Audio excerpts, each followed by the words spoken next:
There are love stories that change history. And then there's the one that almost changed Elvis Presley's life forever. Her name? Ann-Margret Blonde. Radiant. A firecracker with a voice like velvet. His co-star. His muse. And some say the only woman who ever made him consider walking away from it all.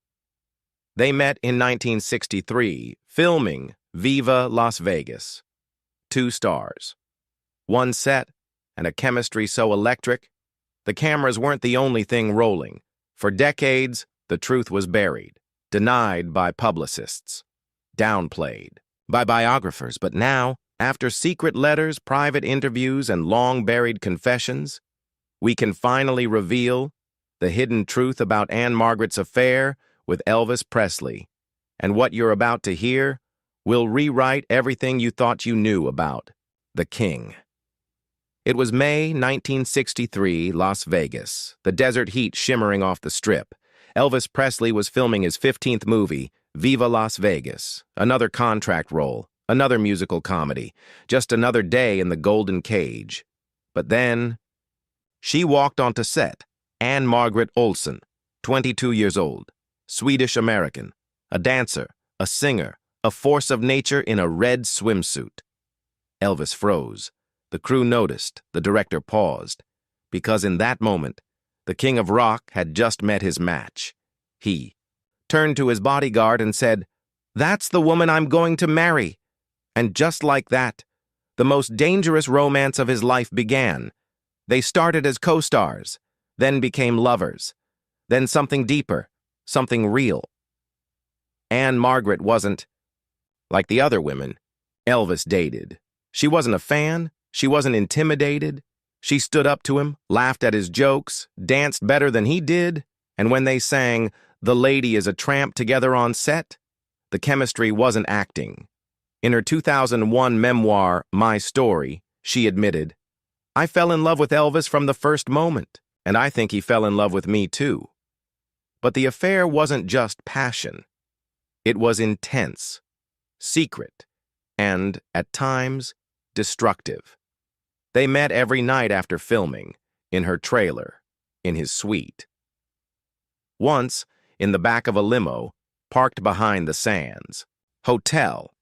She later said, "We couldn't keep our hands off each other. It wasn't just physical. It was like our souls recognized each other."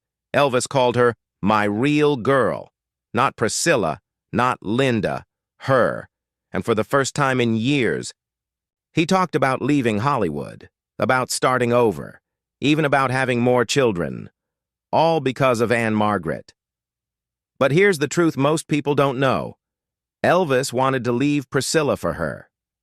In 1964, just months after Viva Las Vegas, he flew to Sweden, where Ann-Margret was filming, and stayed for a week. No press, no entourage, just the two of them. In a 2014 interview, Ann-Margret's former assistant revealed, Elvis told her, "If you say the word, I'll divorce. Priscilla, I'll move here. I'll be yours." She didn't say yes. Not because she didn't love him, but because she knew what would happen. The Colonel would destroy her career. Priscilla would suffer, and Elvis, he'd lose the only stability he had. So she said, "I can't be the reason you fall apart," Elvis cried, then whispered, "You're the only one who ever saw me." But the affair didn't end there. They stayed close, secretly, for years.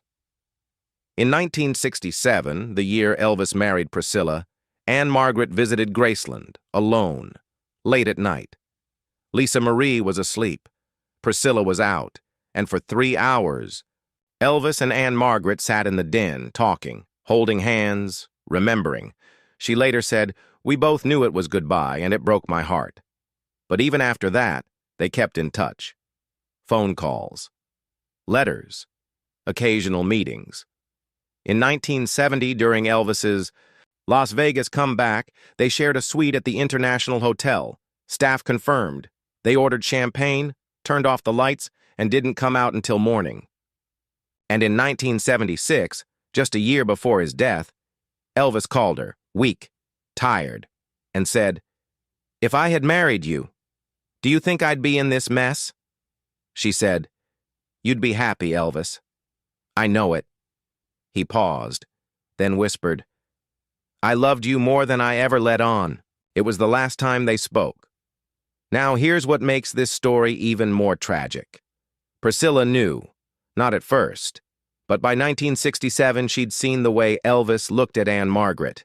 She'd found a locket with her photo in his dresser, and she later admitted in an interview, "Ann-Margret was the only woman who ever scared me, because Elvis didn't just want her.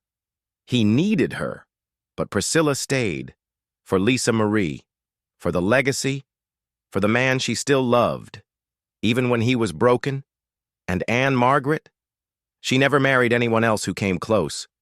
She wed actor Roger Smith in 1964, a love story of its own. But even she admitted, no one ever touched my soul like Elvis did. But to truly understand this love story, we have to go deeper. Let's talk about Ann-Margret herself, not just as Elvis's lover, but as a woman of her time. Born in Sweden, raised in Illinois, she was a triple threat: dancer, singer, actress. Signed by MGM at 20.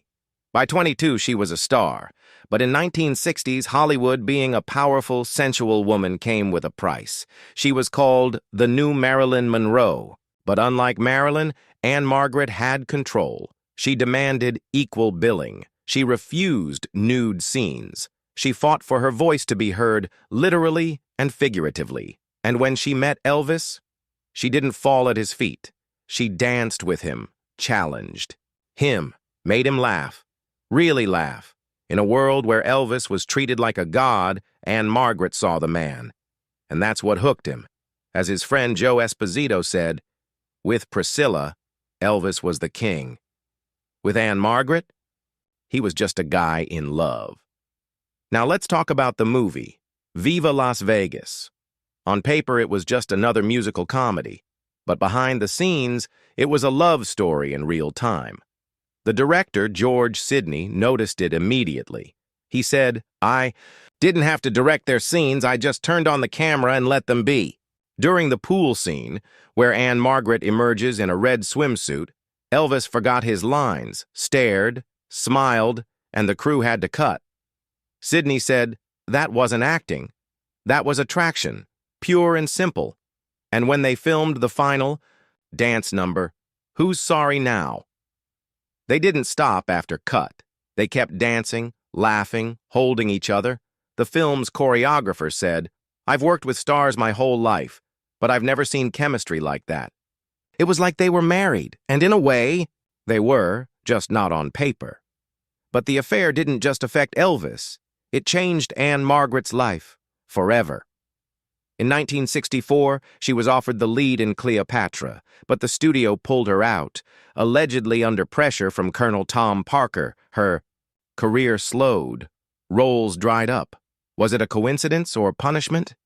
She later said, "I don't know if the Colonel ruined my career, but I know he didn't want me near Elvis." And yet, she never spoke ill of Elvis, even when she could have sold her story for millions. In 2008, when asked if she regretted not being with him, she said, "People think love is about being together, but sometimes love is about letting go. I got to love the real Elvis, the one behind the fame, and that was a gift. Maybe we weren't meant to be, but for a moment, we were everything." Now let's talk about Elvis's side, because this wasn't just a fling. It was the greatest what if of his life. Unlike his marriage to Priscilla, which was built on control, distance, and fading love, his relationship with Ann-Margret was passionate, equal, and alive. She challenged him, she danced with him, she sang with him, and for the first time, Elvis wasn't the star. He was just a man, in love. And in 1976, when he was isolated, addicted, and drowning in fame, he called her, not Priscilla, not his father, her. Because in his darkest hour, he reached for the woman who once made him feel alive. And she answered, not with judgment, not with pity, but with love. So what happened in the end? Elvis never divorced Priscilla. He never left Graceland. But in his heart, he never fully let go of Ann-Margret. And she carried him until the end. After his death, she visited Graceland in secret, left a single red rose on his grave, and whispered, "I'm sorry it couldn't be us." And in 2017, at the 40th anniversary of his passing, she said, "Elvis wasn't just a lover. He was a soulmate, and some soulmates are only meant to meet in this lifetime, not to stay. So the next time you watch Viva Las Vegas, don't just see a movie. See a love story frozen in time. Two souls who met too late. Too famous. Too trapped. Because some loves aren't about forever. They're about moments so bright. They light up a lifetime. And for Elvis Presley, a man who had everything but peace, Ann-Margret was the one who made him feel human. If this story moved you, like, share, and subscribe. Because legends like Elvis and the women who loved him deserve to be remembered. And in the comments, tell me, do you believe Ann-Margret was the love of Elvis's life? And could he have been happy with her? Until next time, this is your channel name, telling the stories behind the icons. If you're still here, thank you. This next part was never meant for headlines, not for documentaries, not even for history books. It's for those who understand that the greatest love stories don't always end with "I do." Sometimes they end with a letter never sent, a whisper into the wind, a heart that never truly moved on. In 1977, just weeks after Elvis Presley's death, Ann-Margret did something she'd never done before. She sat down at her writing desk, lit a candle, put on Viva Las Vegas in the background, and wrote a letter, not to the world, not to the press, but to Elvis. And she told no one, not her husband, not her closest friends. She sealed it in an envelope, labeled, "And for Elvis, if I can't forget." And for 36 years it stayed in a locked drawer, until 2013, when during a rare interview with Vanity Fair, she finally revealed its existence. She said, "I never thought I'd share this, but some truths are too heavy to carry alone." And then for the first time, she read from it. Here's what she wrote. In her own words, "Elvis, they say you're gone, but I don't believe it. Not really. I still hear your laugh when I walk into a room. I still feel your hand on mine when I dance, and every time I hear fools fall in love, I close my eyes. And we're back on that set, just us, no cameras, no fame, no world watching. I think about the life we could have had, a house, somewhere quiet, children with your smile, mornings with coffee and records, you playing guitar while I sang harmony, just living. Just loving. Just being. That's all I ever wanted for you. I know why we couldn't be. The world needed the king, and I couldn't be the reason he fell. But I wish, just once, we'd chosen us. You were my greatest love, Elvis, not because we lasted, but because in the time we had, you made me feel more alive than anyone ever has or ever will. And if there's another life, find me, dance with me again. And this time, don't. Let go, forever yours, Ann-Margret." She paused, tears in her eyes, and said, "I never sent it because some words are only for the heart that wrote them." And then, in 2013, she did something no one expected. She took the letter and placed it on Elvis's grave at Graceland. No press, no cameras, just her, the wind, and the silence. She said, "He never got to read it in life, but I like to think he felt it." But that wasn't the only secret she kept. In 2017, during a private gathering with close friends, Ann-Margret revealed something even Vanity Fair didn't know. She had written Elvis another letter, not after his death, but in 1967, the night she turned him down. She never showed it to anyone. Until now, and in her own words, she described it. It was the hardest thing I've ever written. I told him I loved him, that I would love him forever, but that I couldn't destroy his life, or mine, for it. I said, "You belong to the world, but my heart belongs to you." Folded it, put it in an envelope, and burned it in her fireplace.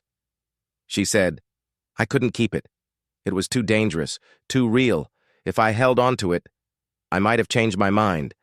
And yet, she kept the ashes in a small silver box on her dresser, next to a photo of them on the Viva Las Vegas set. When asked why, she said, "Because love like that, even when it's gone, still has a pulse." Now, let's talk about what happened. After Elvis died, Ann-Margret didn't give interviews, didn't write tributes, didn't join the public mourning. She disappeared.